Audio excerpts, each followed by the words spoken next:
হঠাৎ একটা পাগল লাফদা আমার সামনে এসে দাঁড়াইয়া কইতেছে, এই সৃষ্টিকর্তা যদি বেইমান সিনার একটা অঙ্গ মানুষের শরীরে দিয়ে দিত তাহলে কি ক্ষতিটা হইত?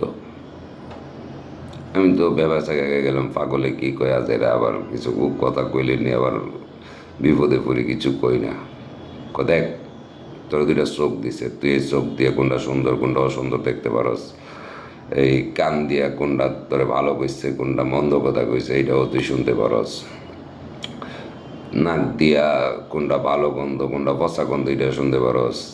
এই জিহ্বা দিয়া এই কোনটার ভালো স্বাদ কোনটার স্বাদ নাই এটাও তুই বুঝতে পারস। তাহলে বেইমান সিনজার এমন একটা অঙ্গ যদি থাকতো তাহলে কত উপকার হইতো। তা আমি গেলাম, বেইমান সিনজার অঙ্গ তো আছেই, আমরা তো ব্রেন দিয়ে বুঝতে পারি। পাগল, এটা তো আমরা পরে বুঝতে পারি, বেইমানি করার পরে। আগে আগে যদি বুঝতাম তাহলে তার আমি পাগল হইতাম না। তাই আমি বললাম, তুমি কেমনে পাগল হইছ?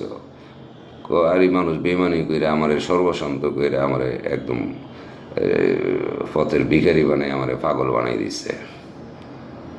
শোন, ছেলে মেয়ে থাকলে ওদেরকে বল গবেষণা করতে।